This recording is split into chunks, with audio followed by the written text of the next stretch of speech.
네, 여러분, 저희 마지막으로 이제 검정 살펴보고 마무리할게요. 일단 아까 못했던 표본 크기 결정부터 해보도록 하겠습니다.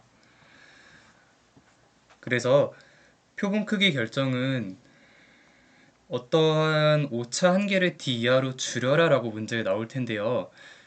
일단은 저희 아까 실내 구간을 외웠죠. 실내 구간식을 x바 플러스 마이너스 분포 곱하기 루트 n분의 시그마 스탠다드 에러 꼴이라고 외웠어요. 그러면 실내 구간 길이는 저희가 실내 구간을 외웠으니까 자연스럽게 나오게 되죠. 이때 오차 한계라는 개념이 등장하게 되는데요. 이 오차 한계라는 개념은 z2분의 알파 곱하기 스탠다드 에러니까 이거는 실내 구간 길이의 절반이라고 이해하시면 돼요. 그러면 실내 구간을 외우면은 오차 한계도 자동으로 나오게 되겠죠. 그럼 문제에서 오차 한계가 d 이하다 라는 것까지도 식을 세울 수 있어요. 그러면은 여기 나와 있는 요 식은요, 사실은 오차 한계가 실내 구간에서 나오게 되죠. 이게 d 이하다라는 거니까 요거를 정리만 해주면 됩니다. 즉 여러분들은 요거를 암기하실 필요가 없어요. 다른 게 외울 게 많습니다. 그렇기 때문에 요거를 암기하지 말고 오차 한계, 즉 실내 구간 길이의 절반이 d 이하가 되게 한다라는 식을 세운 다음에 이거 분모만 좀 바꿔주면 되거든요. 유도해주는 게 훨씬 좋습니다. 그런데 이 모비율에서 조금 할 얘기가 있어요. 즉 밑에 있는 요 비번이 많이 출제가 되는데요. 이 모비율의 사전 추정값이 주어진 경우에는 저희가 p 햇을 구간 추정할 때 어떻게 나왔죠? p를 구간 추정할 때 p 햇 플러스 마이너스 z 2분의 알파 그 다음에 루트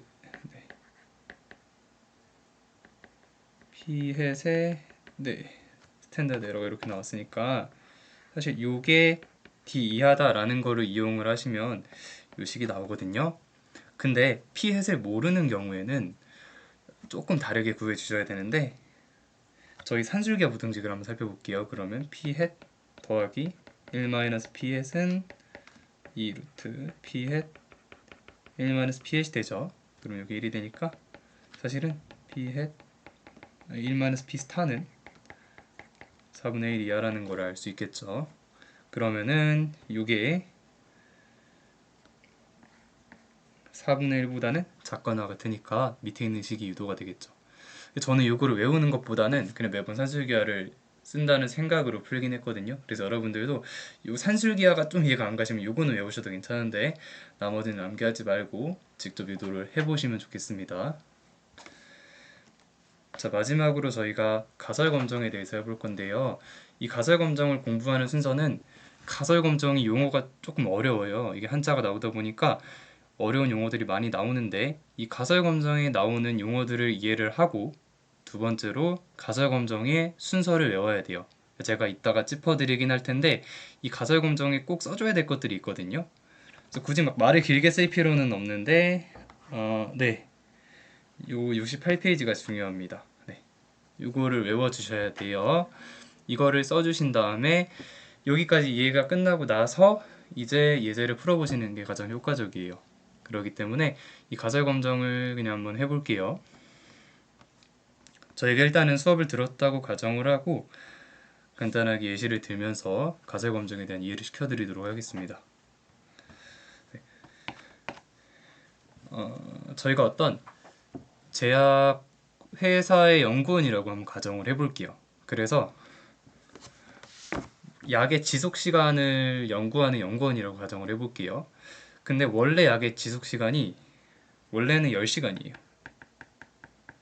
그러면은 저희가 뮤를 10이다 라고 알고 있었는데 새로운 연구를 했더니 실제로 10시간보다는 내가 좀 이 연구가 늘어난 것 같아요. 근데 사실 연구를 한 번 해서 11시간이 나왔다고 해서 이게 약이 실제로 11시간이 된다라는 보장은 없잖아요. 저희가 한 번 해봤기 때문에. 근데 여러 번 해봤는데도 10시간보다는 지속시간이 많이 늘어난 것 같아요. 이럴 때 저희가 사장님께 사장님 저희 약의 지속시간이 10시간보다 는 것 같아서 이 기술을 쓰는 공정으로 변화를 시켜야 할 것 같습니다 라는 건의를 드려야겠죠. 사실 이럴 때 사용하는 게 검정이거든요. 왜냐하면 사장님께 이러기 때문에 통계학적으로 차이가 있습니다 라는 주장을 해야 되잖아요. 그래서 실제로 저희 이 새로운 공정을 했더니 뮤가 10보다 크게 나왔습니다 라는 주장을 할 수 있어야 돼요. 근데 저희는 뮤는 모수죠. 그렇기 때문에 알 수가 없어요. 저희가 알 수 있는 건 뭐죠? 표본이겠죠. 네. 그래서 저희가 x1부터 xn까지 n번의 지속시간을 조사를 해봤는데 얘네들의 평균이 15이 나왔어요. 그러면은 요건 충분히 큰 값이 아닐까요? 라고 주장할 수 있잖아요. 그럼 이거를 어떻게 주장할까요? 네, 저희 가설 검정에 따르면은 네, 이 xn을 다 더하진 않겠죠. 평균을 낼 거예요. 이 표본 평균이 이제 15가 나왔다고 가정해 볼게요. 근데 원래는 평균이 10이라고 알고 있었어요. 하지만 항상 10이 나오진 않겠죠. 이러한 정규분포를 그리고 있었어요. 평균이 10인 정규분포를 그리고 있었는데 저희가 새로 관측한 15라는 표본은 요 정도도 아니에요. 실제로 요 정도로 엄청나게 유의미한 값이라는 거예요. 그러면 이게 어떠한 기준을 설정해 놓고 이 기준을 넘어섰기 때문에 확실히 평균이 10이라고 주장하기보다는 10보다 크다는 통계적 유의미성이 있다? 말이 좀 애매한가요? 10보다 확실히 크다고 주장할 수 있는 거거든요. 저 이거를 검정이라고 부르는데 제가 굉장히 애매한 말들을 많이 했죠. 그래서 요거를 조금 더 유식한 아니면은 모든 사람들이 쓰는 통계학적인 용어로 표현하려고 그러거든요. 그래서 이러한 과정을 한번 간단하게 나타내 보도록 하겠습니다. 자, 우선 저희가 네.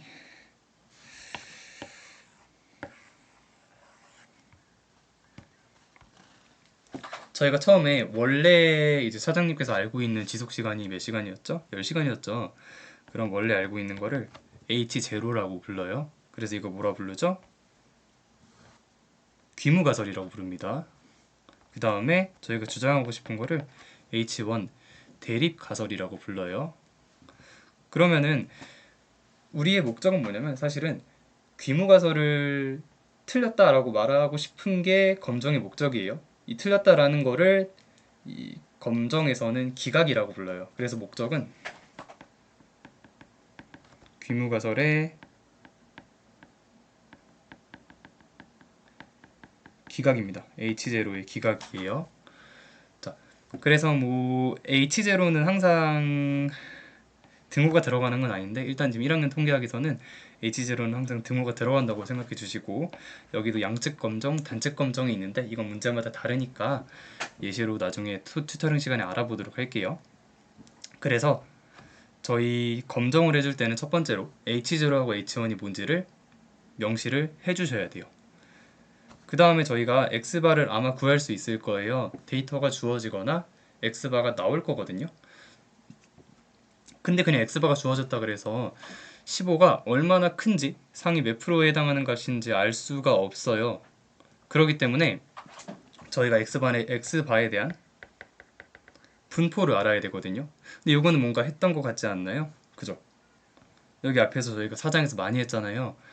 X바가 모집단이 어떤 분포를 따르냐 아니면은 표본을 몇 개 뽑았느냐에 따라서 분포가 많이 달라졌죠. 정규 분포를 따를 수도 있고 T 분포를 따를 수도 있어요. 그래서 X바에 대한 분포를 뽑아내고 얘네들의 분포에 맞게 정리한 것을 저희가 검증 통계량이라고 부릅니다. 그래서 검증 통계량을 계산해 줄 거예요. 여기서는 저희가 15 X바 빼기 뮤분에 이렇게 나타냈다고 생각을 해볼게요. 이 검증 통계량은 문제마다 조금 달라서 여러분들이 외워주셔야 되는데 아까 제가 보여드렸던 그 네 가지만 외워주시면 됩니다. 자, 그러면 저희가 이 검증 통계량을 왜 구했냐면요. 이거를 분포에 맞춰서 이게 실제로 유의미하게 큰 값인지 아니면은 그렇게까지 차이 나는 값은 아닌지를 결정을 해줘야 되거든요. 그래가지고 이 결정을 해주는 기준을 설정을 해줘야 돼요. 그러면은 저희 이 분포가 정규 분포를 따른다라는 거를 알고 있어요. 근데 요거는 좀 헷갈리시면 안 되는 게 이거는 H0 하에서 정규 분포를 따른다라는 거를 알고 있다는 뜻이거든요. 그러면은 H0 하, H0 하라는 게 무슨 뜻이죠? 뮤가 10이라는 뜻이죠. 즉 평균이 10일 때 얘는 정규 분포를 따른다라는 거를 가정을 하고 시작을 하는 거예요. 그러면 이러한 정규 분포를 따른다고 해볼게요. 네, 이때 여기서 저희가 기강력이라는 걸 세워주게 되어 있습니다. 기강력이라는 거는요.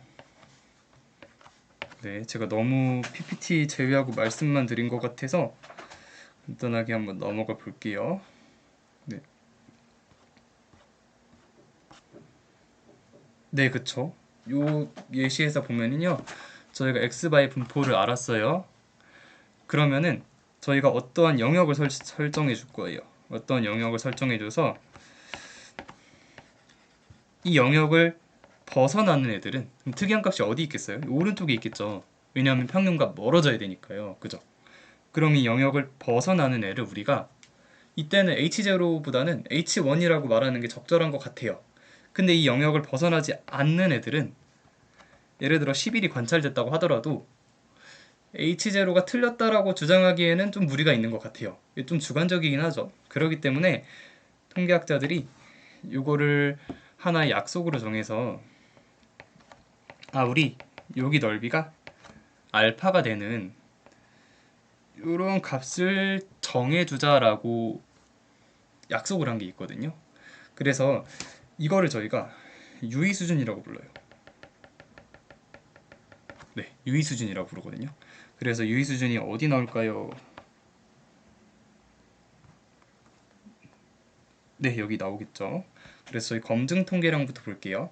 검증 통계량은 표본 자료에서 구한 통계량이에요. 그래서 이런 것들이 검증 통계량입니다. 상당히 저기 익숙한 통계량들이죠. 그래서 저희 예시에서는 이게 검증 통계량이에요. 그럼 검증 통계량을 구하고 그럼 이제 이 통계량을 구했으니까 이 통계량의 분포를 알아요. 그럼 저희가 이제 유의 수준이라는 거를 설정을 해줄 거예요. 네. 그래서 이거는 사실은 고정된 값이거든요. 그래서 미리 정해놓고 검정을 하는 거예요. 예를 들어서 알파를 저희가 0.05라고 설정을 하면요. 이 분포에서 5%만큼 상위 5%에 해당하는 특이한 값들은 오케이, H0 틀렸다라는 거 인정을 하는데 나머지 95%에 해당하는 값들은 그냥 H0가 맞았다라고 가정을 하는 거예요. 네. 그러면 이 알파가 꼭 0.05라고 정해지진 않아요. 예를 들어서 뭐 공장의 시설 같은 경우에는 5%라고 둘 수도 있지만 사실 뭐 우주비행선 발사의 성공 여부같이 목숨이 달린 일에는 훨씬 더 엄격한 알파를 적용시켜야겠죠. 그러면은 이제 알파가 0.01이 될 수도 있고 그거보다 작은 값이 될 수도 있어요. 하지만 여러분들이 알아두셔야 될 거는 유의 수준이 어떤 개념인지를 알고 계셔야 돼요. 자, 그 다음에 기강력이라는 게 나오거든요. 기강력이라는 거는요. 일단 결론만 말씀드리면 이 영역을 저희가 기강력이라고 부르는데요. 기강력은 기각이 되는 영역을 기강력이라고 부르거든요. 근데 뭐가 기각이 되겠어요? 저희가 기각하고 싶은 거는 H0예요. 그럼 H0가 기각이 되는 영역이니까 다시 말씀드리면은 평균과 멀어져야겠죠. 그렇기 때문에 요 유의 수준을 넘어가는 영역을 저희가 기각력이라고 불러요. 그러면은 검정이라는 거는 결국 이게 제일 중요하거든요. 검증 통계량이 기각력에 속하는가? 이것만 판단해 주면 돼요. 그럼 첫 번째로 뭘 판단해 줘야겠어요? 검증 통계량을 구해야겠죠. 두 번째로 기각력을 구해야겠죠. 세 번째로 속하는가를 판단해 줘야겠죠. 네, 요 세 가지만 하시면 됩니다. 그럼 검증 통계량이 뭔지 알아야 돼요. 검증 통계량은 저희 앞에서 봤던 요걸 이용해 주시면 됩니다. 네, 다 배웠어요. 그 다음 두 번째로 기각력은 저희 유의 수준에 따라 정해지게 됩니다. 마지막으로 속하는가, 이거는 검증 통계량을 구하고 기각력을 본 다음에 실제로 속하는지 안 속하는지를 판단해 주시면 돼요. 근데 실제로 속해요. 검증 통계량이 기각력이 속해요. 그럼 이 말은 무슨 뜻이겠어요? H0를 기각한다는 뜻이 되겠죠. 근데 이게 안 속해요. 그럼 이건 무슨 뜻이 되겠어요? H0를 기각할 수 없고 H1을 기각하고 H0를 채택을 해줘야겠죠. 네. 그래서 검정은 이러한 형식으로 진행이 된다라고 이해하시면 됩니다. 근데 뒤쪽을 보시면은 예시 한번 해볼까요? 아, 죄송해요. 제가 유의 확률 설명을 안 했네요. 네, 유의 확률이 사실은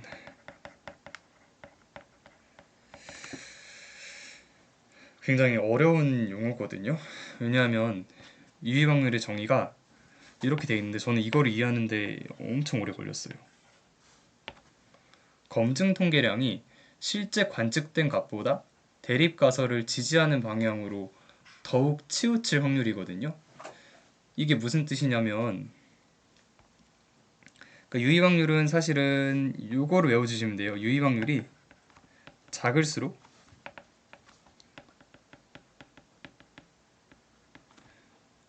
H0가 기각된다라고 생각하시면 돼요. 사실 알파가 0.05일 때는 이걸 p-value라고 부르는데 p-value가 0.05보다 작아야지 기각이 되거든요. 그러면 유의 확률이 작다라는 게 무슨 뜻인지 한번 생각을 해볼게요. 지금 유의 확률의 정의가 검증 통계량이 실제 관측된 값보다 대립가설을 지지하는 방향으로 더욱 치우칠 확률이잖아요. 이게 작다라는 건 무슨 뜻이죠?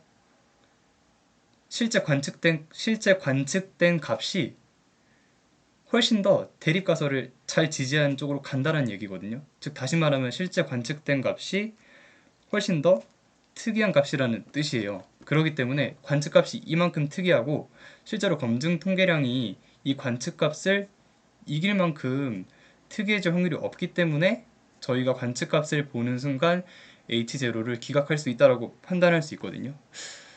말이 좀 어려운 것 같은데 이거는 제가 25일 날 다시 한번 이해를 시켜 드릴게요. 자, 그래서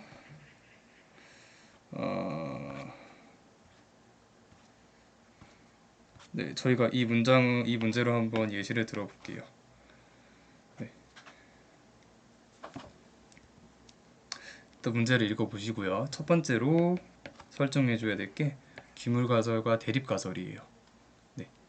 그래서 이거는 양측 검정이죠. 두 번째로 검증 통계량을 계산을 해주시면 됩니다. 자, 저희는 시그마를 알 경우니까 이게 x제곱, 이게